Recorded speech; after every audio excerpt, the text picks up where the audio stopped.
प्रिय विद्यार्थियों, नमस्कार। Jyotiba Phule group of education में आप सभी का स्वागत है। मैं नरेश कुमार शर्मा कई दिनों से कक्षा 10 साइंस की ऑनलाइन कक्षाएं आपको उपलब्ध करा रहा हूं। मुझे आशा ही नहीं, पूर्ण विश्वास है कि आप सब वीडियो को ध्यान से देख रहे होंगे, सब्सक्राइब कर रहे होंगे, लाइक कर रहे होंगे, डाउट क्लियर करने के लिए कमेंट्स भी आपके द्वारा भेजे जा रहे होंगे, लेकिन मुझे अभी तक कोई कमेंट्स मिला नहीं। आज मैं अध्याय 1 के पूर्ण होने के बाद आपको बायो का अध्याय नंबर 6 जैव प्रक्रम से संबंधित पाठ का अध्ययन करवाने जा रहा हूं। देखिए, हमारे पाठ का नाम है जैव प्रक्रम।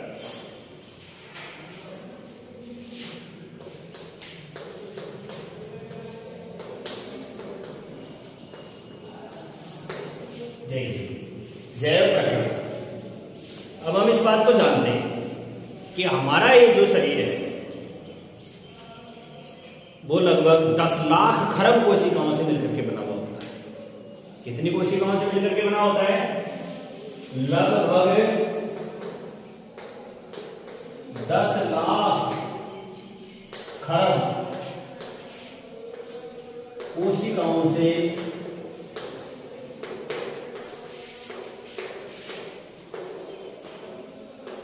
मिलकर बनता है।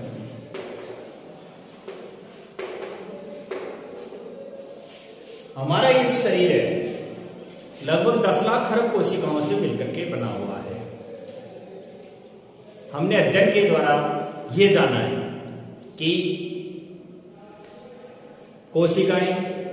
कोशिकाओं से ऊतक बनते हैं, ऊतक से अंग बनता है, अंग से अंग तंत्र का निर्माण होता है। कई सारे अंग तंत्र मिलकर के शरीर की संरचना करते हैं। ये हम अध्ययन के द्वारा जान पाए हैं। सजीव और निर्जीव दो प्रकार के पदार्थ इस धरती पर पाए जाते हैं। हमारा जो ये धरती है वो दो प्रकार के पदार्थों से युक्त है, एक सजीव और एक निर्जीव। सबसे पहले तो मैं आपका ध्यान पाठ के नाम पर केंद्रित करना चाहूंगा। लिखा हुआ है कि जैव प्रक्रम। पाठ का क्या नाम है? मैंने वहां लिख दिया ऊपर, जैव प्रक्रम। तो ये जैव प्रक्रम क्या है? सबसे पहले इसे नोट करेंगे आप, जैव प्रक्रम।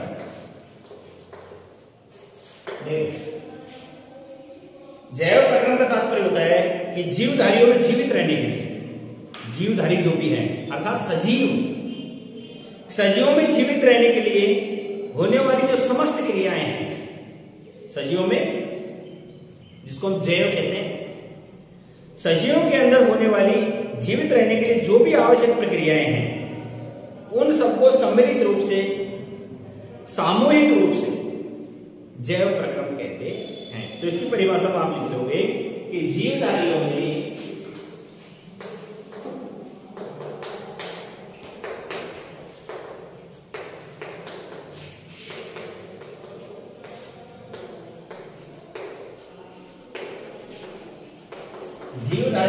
जीवित रहने के लिए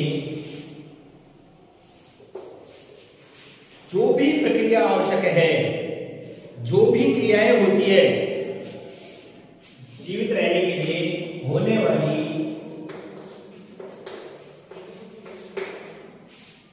जो भी प्रक्रियाएं हैं, समस्त क्रियाओं को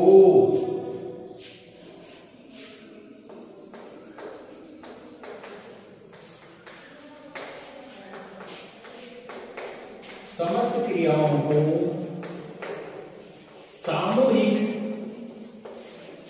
रूप से जैव प्रक्रम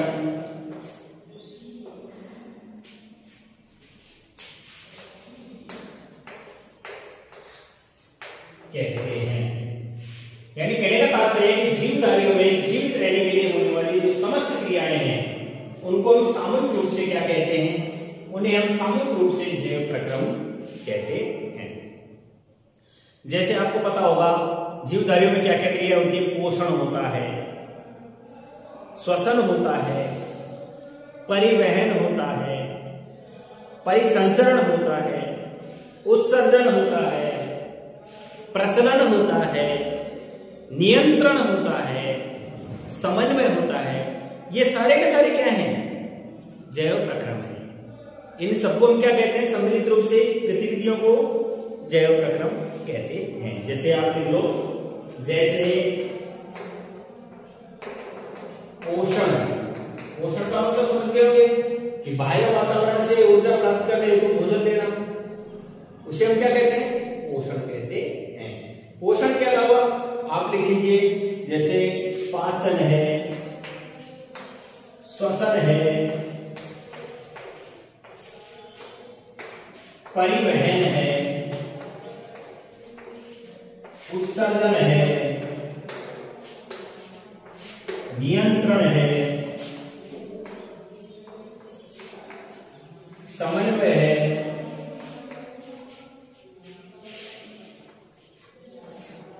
आदि आदि जैसे इत्यादि कह दो। ये सारी की सारी चीजें मिलाकर के क्या कहलाती हैं? ये सारी की सारी चीजें मिलाकर के और जैव प्रक्रम कहलाती है। अब मैं आपका ध्यान सजीव और निर्जीव की तरफ लेना चाहता हूं। हमारा अगला पॉइंट क्या आएगा? सजीव किसे कहते हैं? सजीव, या ब्रैकेट में मैं लिख देता हूं जैव। देखिए, हम अगर इसका सजीव का संधि विच्छेद कर दें तब भी हमारे समझ में क्या आएगा? सजीव। से मानी युक्त, से मानी युक्त, जीव। जीव से युक्त को ही क्या कहते हैं? सजीव। अर्थात जिसमें क्या पाया जाता हो? प्राण। जिसके अंदर क्या पाए जाते हो? प्राण पाए जाते हो, उसे हम क्या कहते हैं? सजीव। जैसे आप जानते हो कि हमने कुत्ता देखा, और कुत्ते को हम कैसे देख रहे हैं? दौड़ता हुआ देख, तो अपन कुत्ते के बारे में क्या कह देते हैं? ये कुत्ता कैसा है? सजीव। हमने जैसे कोई गाय देखी, और वो गाय क्या कर रही है? जुगाली कर रही है। जुगाली करने का मतलब जानते हो ना, भोजन को पाचन करने से, क्योंकि रूमर होता है भोजन को पाचन करने के पश्चात, चबाने के पश्चात दोबारा से चबा करके अगर फिर पाचन करते हैं, इसलिए उसको मुंह हिलाने को क्या कहते हैं? जुगाली करना। कोई इंसान जोर जोर से चिल्ला रहा है तो इसका मतलब अपन कह देते हैं कि वो जीवित है। ये बात हमने देखी है, साहब उनके अंदर कोई गतिविधि हो रही है, हलचल हो रही है, इसलिए हमने उसको सजीव कहते हैं। जैसे मान लीजिए कुत्ता अगर कहीं सो रहा है तो हम कैसे महसूस करेंगे कि जीवित है या नहीं है? हम देखेंगे कि उसकी सांस चल रही है, उसके अंदर क्या चल रही है? सांस चल रही है। कई बार हम ये भी कह देते हैं कि सब गति होती है तो वो तब सजीव होता है, लेकिन कुछ गतियां ऐसी होती है जो हमारी आंखों से हमको दिखाई नहीं देती, बहुत अल्प गति होती है। जैसे आपने कभी पेड़ पौधे को गति करते देखा है? नहीं देखा हो। पेड़ पौधों में केवल क्या पाई जाती है? वृद्धि पाई जाती है, और वो वृद्धि भी हमारी आंखों से परिलक्षित नहीं होती। अगर हम केस्कोग्राफ यंत्र के द्वारा देखें तो फिर भी हमको पता चल जाता है कि केस्कोग्राफ यंत्र कैसा होता है। केस्कोग्राफ यंत्र है ना, 1 करोड़ गुना परिवर्तित चित्र बना देता है किसी सजीव का, अगर होने वाली गतिविधि है तो, है ना? तो मेरे कहने का तात्पर्य यह है कि सजीव किसे कहते हैं? सजीव से तात्पर्य जिसमें क्या पाया जाता हो? सप्राण या जीवित वस्तुओं को, देखो, सप्राण या जीवित वस्तुओं को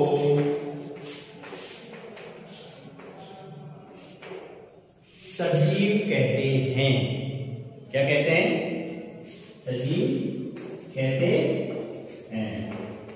और सजीव में कौन कौन से आ गए? तो जैसे सभी प्रकार के पेड़ पौधे, पशु पक्षी, जीव जंतु, ये सब क्या है?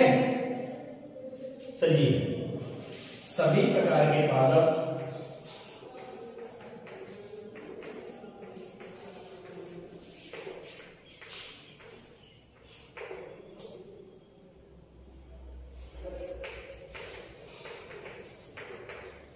पेड़ पौधे, जीव जंतु, जीव जंतु में पशु पक्षी सभी आ गए, यहां तक कि मनुष्य भी आ गया है ना। जीव जंतु और सभी प्रकार के पादप ये क्या होते हैं, ये सब क्या है, सजीव। अब आपसे एक प्रश्न आ गया, यहीं पर हमारा एक प्रश्न आ गया कि अगर विषाणु को देखा जाए तो विषाणु बताओ क्या सजीव है निर्जीव है। इस बारे में भी बहुत सारी खोजें की जा रही है। भाई विषाणु की एक स्थिति होती है, उसके अंदर आणविक गति जब तक नहीं होती है, कब तक, जब तक वे किसी कोशिका को क्या नहीं कर देता, संक्रमित नहीं कर देता, तब तक उसके अंदर आणविक गति नहीं होती। जैसे वर्तमान में अपने कोरोना वायरस चल रहा है, अगर मान लीजिए दरवाजे के हैंडल पर कोरोना वायरस चिपका हुआ है, वहां वो वृद्धि नहीं करेगा। किसी डेस्क पर कोरोना वायरस चिपका हुआ है, किसी कागज पर कोरोना वायरस चिपका हुआ है, क्या नाम से किसी कपड़े पर कोरोना वायरस चिपका हुआ है, तब तक वो वृद्धि नहीं करेगा जब तक उसको कोई जीवित कोशिका संपर्क में नहीं ले। जैसे मान लीजिए हमने उसे संपर्क में ले लिया कोरोना वायरस को, हमारे हाथ के द्वारा संपर्क में आया, हमने हमारी नाक, आंख और मुंह को छू लिया, वो हमारे शरीर में एंट्री कर गया है। जाते ही वो हमारी कोशिकाओं में क्या करने लग जाएगा, गुणन क्रिया करने लग जाएगा, वृद्धि करने लग जाएगा, बढ़ने लग जाएगा और पूरी बॉडी के अंदर फैल जाएगा। उससे पहले वो सुसुप्त अवस्था में था। तो विषाणु के बारे में ये कहना, वायरस के बारे में ये कहना कि वो सजीव की श्रेणी में रखें उसे या निर्जीव की श्रेणी में रखें। सुसुप्त अवस्था में निर्जीव की श्रेणी में है, लेकिन जैसे ही वो किससे आ गया संपर्क में, सजीव से आ गया, तो उसको क्या कहना पड़ेगा, हमको सजीव कहना पड़ेगा। इसी कारण से विवाद बना हुआ है कि वास्तव में वो सजीव है या निर्जीव। अब मैं आपको बताऊंगा कि सजीव के लक्षण क्या है। ये आपने अगर लिख लिया हो, नहीं लिखा हो तो आप इसका स्क्रीनशॉट ले लीजिए ताकि पॉइंट को आगे बढ़ाएं। सहप्राण या जीवित वस्तुओं को सजीव कहते हैं। सभी प्रकार के जो पादप होते हैं, सभी प्रकार के जो पादप है, जैसे पेड़ पौधे, जीवित वस्तुओं में पशु पक्षी, ये सब मिलाकर के क्या कहला रहे हैं, ये सभी प्रकार के सजीव कहला रहे हैं। अब सजीवों के लक्षण क्या हैं, ये इस बात पर अपना ध्यान आकर्षित करेंगे। ये मैं यही कर रहा हूं।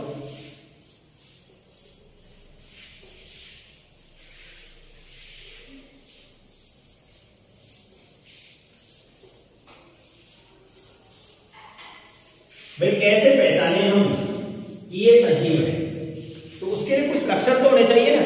अब यहां लिख लो, आप नया पॉइंट डाल करके लिखो सजीवों के लक्षण।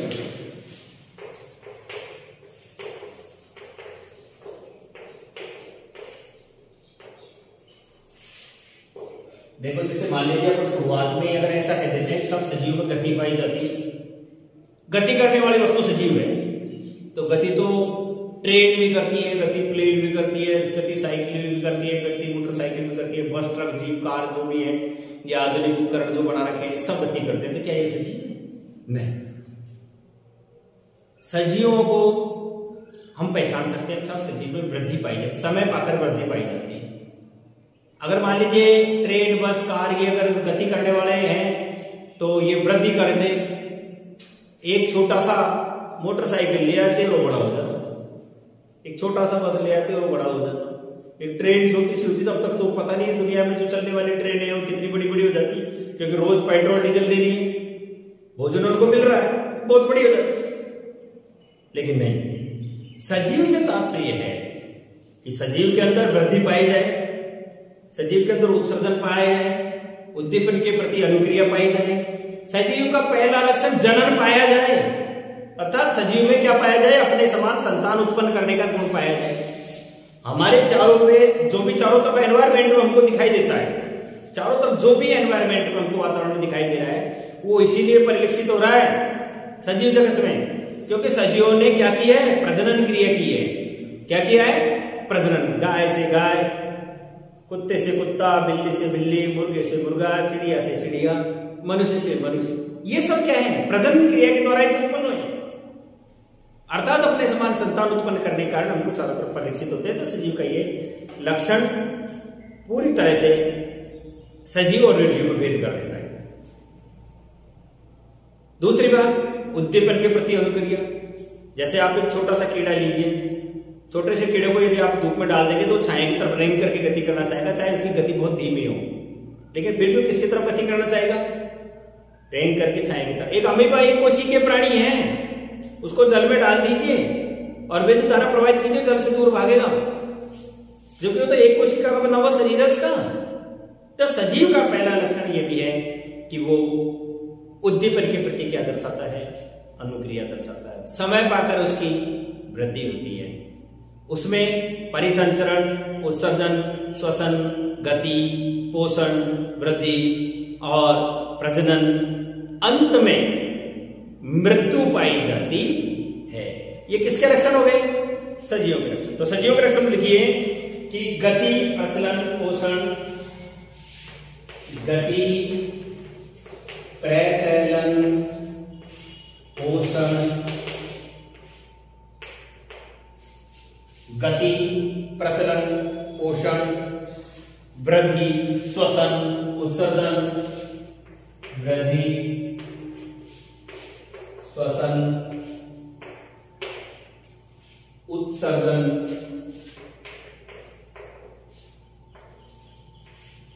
उद्दीपन के प्रति अनुक्रिया,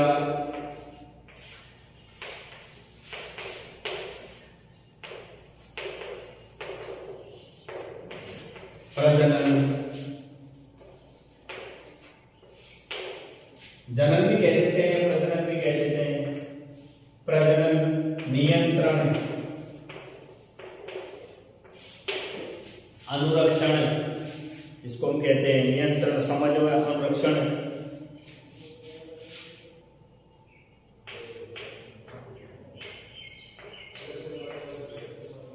समन्वयन और अंत में मृत्यु कह दो। बहुत सारे लक्षण हो गए इत्यादि।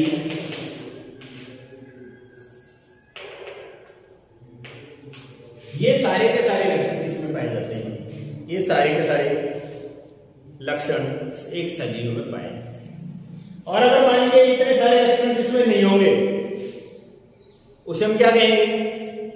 उसे हम निर्जीव कहेंगे। उसे हम क्या कह देंगे? निर्जीव कहेंगे। अब मैं ये भी जानते हैं कि सजीव की जो संरचना होती है वो सुसंगठित होती है। कैसी होती है? सुसंगठित संरचना पाई जाती है। सजीव के अंदर क्या पाई जाती है? सुसंगठित संरचना पाई जाती है। अब मैं यहीं एक छोटी सी बात लिख कर देता हूं ताकि वो निर्जीव का लक्षण हो जाए। निर्जीव के लक्षण, अर्थात पहली बात वहीं से चलो। निर्जीव के लक्षण यही है कि रहित जीव, जो जीव से रहित हो, जिसके अंदर प्राण नहीं हो, प्राण रहित या जीव से रहित हो, निर्जीव कहते हैं। इसमें गति, प्रचलन, पोषण, वृद्धि, श्वसन, उत्सर्जन, उद्दीपन के प्रति अनुक्रिया, प्रजनन, नियंत्रण, समन्वय, मृत्यु इत्यादि नहीं पाए जाते हो, उसे हम क्या कहते हैं? उसे हम निर्जीव कहते हैं।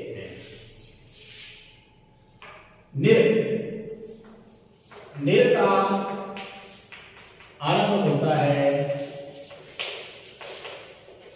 रहित, और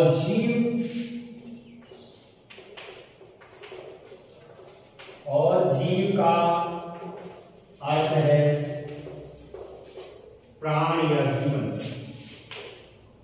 प्राण अर्थात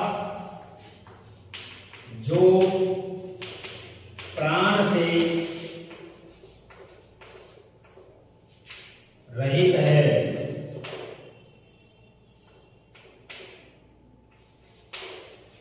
उसे निर्जीव कहते हैं।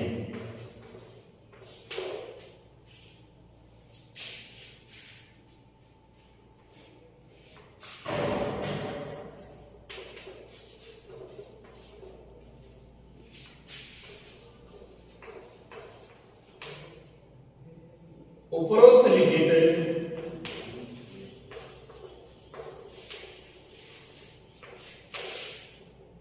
लक्षण भी एक निर्जीव में नहीं पाए जाते।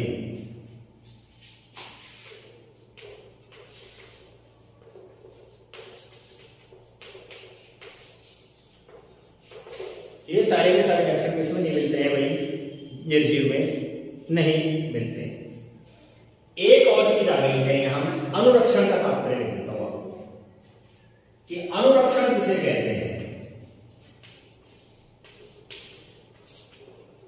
अनुरक्षण कोई भी पहले वाली बात थी, आप लिख देंगे कि वे सभी प्रक्रम जो सम्मिलित रूप से अनुरक्षण का कार्य करते हैं जैव प्रक्रम कहलाते हैं। शॉर्ट परिभाषा हो गई कि अनुरक्षण में कौन कौन सी चीजें आ गई? अनुरक्षण में ये सारी चीजें आ गई जो मैंने आपको ऊपर लिख दिया है। पोषण, वृद्धि, जनन, उत्सर्जन, परिसंचरण, संवर्धन, ये सारे कार्य मिलाकर के क्या कहलाते हैं? कि पोषण, वृद्धि, उत्सर्जन, समन्वय, नियंत्रण, परिसंचरण,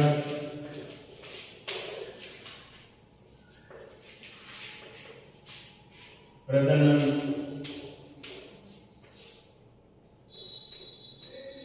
आदि को सम्मिलित रूप से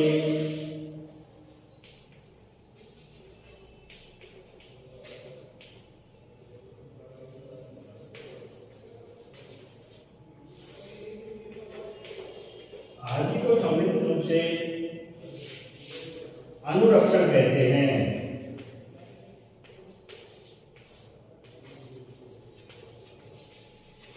और अनुरक्षण ही जैव प्रक्रम कहलाता है। और अनुरक्षण ही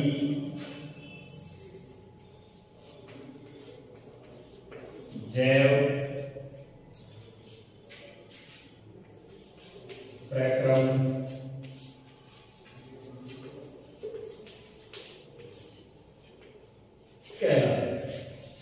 अनुरक्षण को ही क्या कहते हैं? हम जैव प्रक्रम कहते हैं। अब आपके सामने प्रश्न यह आ गया कि जैव प्रक्रम क्या है? जैव प्रक्रम क्या है? तो जैव प्रक्रम के लिए मैं आपको बता दूं कि जीवों का जो भी अनुरक्षण का कार्य है, जीवों का क्या कि जो भी अनुरक्षण का कार्य है वो निरंतर होना चाहिए। अनुरक्षण में आप समझ रहे होंगे पोषण, वृद्धि, उत्सर्जन, समंजन, नियंत्रण, ये सारी क्रियाएं क्या होनी चाहिए? लगातार होनी चाहिए। और ये अनुरक्षण का जो कार्य होता है ना, वो एक ऐसा कार्य है कि हम सोते, उठते, बैठते, जागते, हमेशा अनुरक्षण का कार्य होता रहता है हमारे साथ। जैसे कई बार आपने देखा होगा, हम सो रहे हैं अथवा कक्षा में बैठे हुए हैं, उस समय में हमारे शरीर है ना अनुरक्षण का कार्य कर रहा है। हमारा शरीर भोजन को भी पचा रहा है, हमारे शरीर की धड़कन भी चल रही है, हमारे शरीर में रुधिर का परिसंचरण भी हो रहा है, हमारे शरीर में स्वेद ग्रंथियों की तरह पसीना भी निकल रहा है, हमारे शरीर में किडनियों के द्वारा मूत्र छानने की क्रिया भी की जा रही है। सारे कार्य अनुरक्षण के कार्य है जो अपने आप में नियंत्रित और समन्वय में होते हैं। ये सभी सारे के सारे जो प्रक्रमण है, ये सारे के सारे जैव प्रक्रम नहीं है, क्योंकि क्षति तथा टूट को रोकने के लिए किसकी जरूरत है? अनुरक्षण प्रक्रम को रोकने की जरूरत होती है। इसके लिए किस चीज की जरूरत होगी भाई? हमारे शरीर में होने वाली कोशिकाओं की क्षति, टूट, मरम्मत आदि कार्य के लिए ऊर्जा तो चाहिए ही चाहिए। अरे ऊर्जा कहां से आएगी? एकल शरीर के बाहर से ये ऊर्जा हम प्राप्त करते हैं। वैसे प्रकृति में देखा जाए तो ऊर्जा का सबसे बड़ा स्रोत क्या है? ऊर्जा का सबसे बड़ा स्रोत है सूर्य, जो समस्त सजीव और समस्त निर्जीव वस्तुओं को क्या प्रदान करता है? ऊर्जा प्रदान करता है। तो हमारे सामने आ गया है कि एकल जीव के शरीर से बाहर से ऊर्जा प्राप्त होती है, इसलिए ऊर्जा के स्रोत का बाहर से जीव के शरीर में स्थानांतरण के लिए कोई प्रक्रम होना चाहिए, और उस प्रक्रम को हम क्या कह देते हैं? पोषण कह देते हैं। ऊर्जा के स्रोत को हम भोजन तथा शरीर के अंदर लेने के प्रक्रम को हम पोषण कहते हैं। तो हमारा अगला पॉइंट आ जाएगा क्या कि पोषण कहते हैं किसे कहते हैं? ये आपने लिख लिया होगा या इसका स्क्रीनशॉट ले लिया होगा। अब मैं आपको सजीव का जो पहला लक्षण आ रहा था पोषण, उसके बारे में बता रहा हूं। देखिए पोषण क्या है।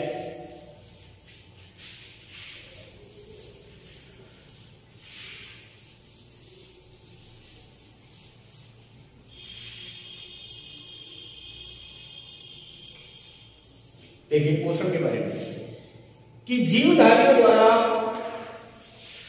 पोषण को पकड़ लीजिए। हम इस बात को जानेंगे कि एकल जीव के द्वारा वातावरण से क्या करना, ऊर्जा को ग्रहण करने के लिए क्या करना चाहिए, भोजन प्राप्त करना चाहिए। कि ऊर्जा के स्रोत को भोजन, देखो ऊर्जा के स्रोत को हम भोजन कहते हैं तथा इसे क्या करना बताओ, इसे शरीर के अंदर लेने के प्रक्रम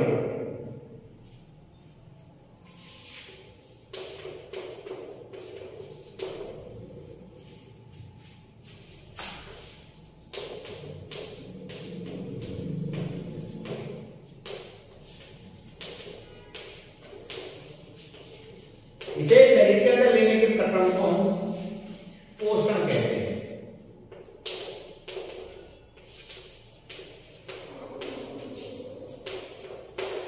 इसे शरीर के अंदर लेने के प्रक्रम को क्या कहेंगे भाई, इसे शरीर के अंदर लेने को प्रोक्रम कहते हैं। पोषण कह दिया। अब यदि जीव में शारीरिक वृद्धि होती है, शरीर यदि जीव का क्या कर रहा है, विकास यदि शरीर कर रहा है, तो इसके लिए उसे बाहर से क्या लेना पड़ेगा, अतिरिक्त कच्ची सामग्रियों की आवश्यकता हो। क्यों? क्योंकि पृथ्वी पर जीवन कार्बन आधारित अणुओं पर निर्भर करता है। हमारा जीवन कार्बन आधारित अणुओं पर निर्भर करता है। अब आप पूछोगे क्यों? क्योंकि सारा जितना भी भोजन होता है ना, ऊर्जा देने वाला सब कार्बनिक पदार्थ है, कार्बन से बना हुआ होता है। किससे बना होता है? कार्बन। अब पता कैसे लगाओगे, सब कार्बन होता है। जिस वस्तु को जलाने पर अगर वो काले रूप में बदल जाए, कार्बन युक्त हो जाए, कार्बन बन जाए इसका, तो समझ लेना चाहिए कि उसमें कार्बन उपस्थित है। जैसे रोटी जल करके काली हो जाती है, दूध को जला दोगे तो काला हो जाएगा, चाय जल जाएगी काला हो जाएगी, कपड़ा जल जाएगा काला हो जाएगा, चमड़ा जल जाएगा काला हो जाएगा, है ना। जो भी आप किसी भी चीज को जला दो, जलने के बाद यदि वो जैसे चीनी है, चीनी को जला दिया तो समझना चाहिए कि इसमें कार्बन विद्यमान है।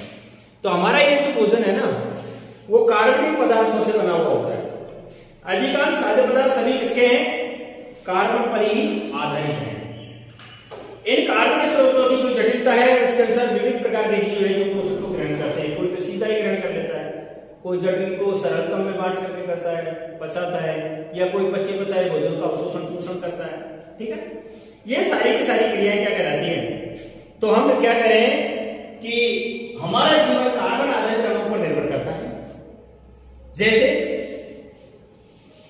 कार्बन आधारित भोजन में क्या क्या होता है जानते हो आप? जैसे हमारे भोजन में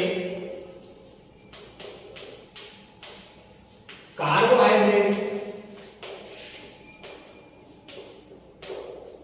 जिसको मीठा कह देते हैं, वसा, उसको हम चिकनाई कह देते हैं, विटामिन जो हमें फल सब्जियों से प्राप्त होता है, विटामिन, प्रोटीन छिलकेदार अनाजों से हमें प्राप्त होता है, जैसे मूंग, समला, दाल आदि होती है, छिलके वाली चना आदि है, तो प्रोटीन छिलका हो गया। कार्बोहाइड्रेट सूक्ष्म प्रोटीन, विटामिन, खनिज लवण सूक्ष्म मात्रिक तत्व होते हैं ये, और लास्ट है शुद्ध जल। ये सारी की सारी चीजें मिलकर के क्या करती हैं?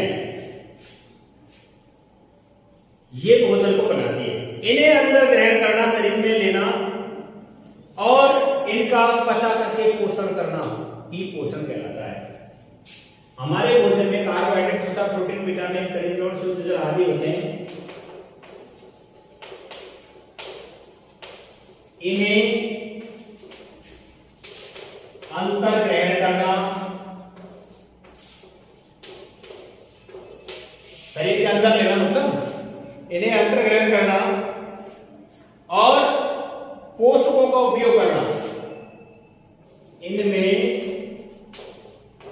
पाए जाने वाले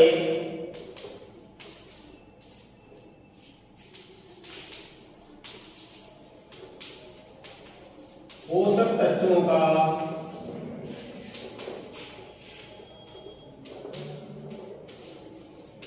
उपयोग करना ही पोषण कहलाता है। ये मैंने आपको पोषण के बारे में खूब बढ़ा चढ़ा के बता दिया, खूब आगे बढ़ा चढ़ा करके बता दिया मैंने आपको पोषण के बारे में।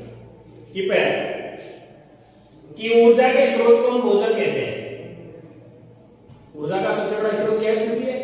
और ऊर्जा के स्रोत को हम भोजन कहते हैं तथा इसे शरीर के अंदर लेने के प्रकरण को हमने पोषण कह दिया। हमारा जीवन कार्बन आधारित अणुओं पर निर्भर करता है।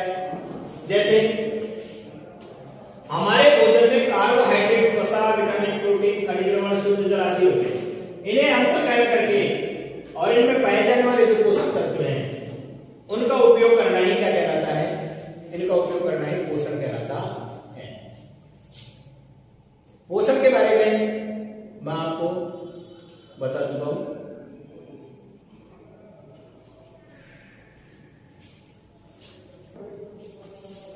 पोषण के बारे में मैंने आपको बता दिया, आपने स्क्रीनशॉट ले लिया होगा।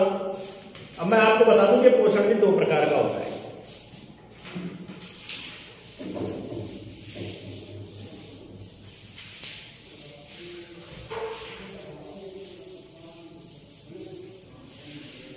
देखिए,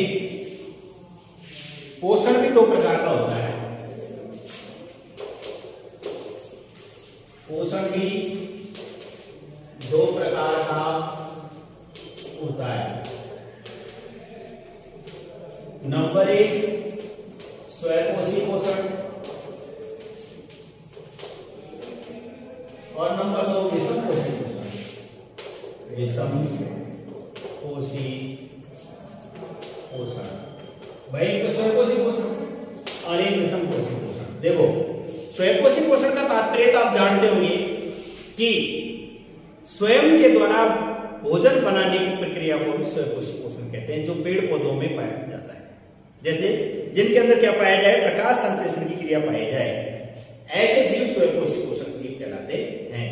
जो कार्बोहाइड्रेट्स, वसा, विटामिन, प्रोटीन, खनिज लवण, जल से युक्त भोजन को तैयार करके अर्थात जटिलतम भोजन बना करके हमें प्रदान कर देते हैं। सरलतम अणुओं से जटिलतम भोजन बना करके हमें प्रदान कर देते हैं, वो तो कहलाते हैं क्या? स्वयंपोषी पोषण कहलाते हैं। स्वयंपोषी पोषण में आप लिख लेंगे कि पोषण की वह विधि, पोषण की वह विधि जिसमें क्या करते हैं? पर्यावरण में उपस्थित सरल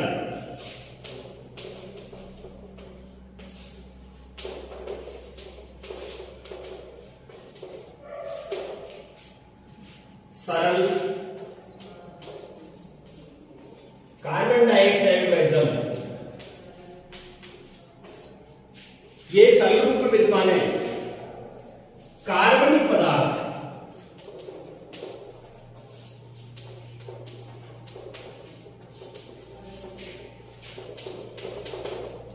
उपस्थित सरल कार्बनिक पदार्थों के द्वारा या उनका उपयोग करके क्या करते हैं?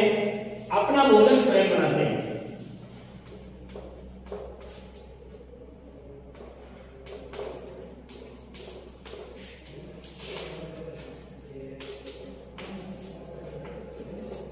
अपना भोजन स्वयं बनाते हैं। इस विधि को स्वयंपोषण विधि कहते हैं।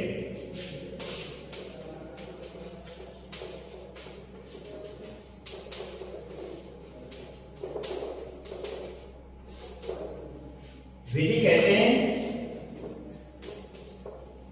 और जीवों को स्वयंपोषी तथा जीवों को स्वयंपोषी जीव कहते हैं।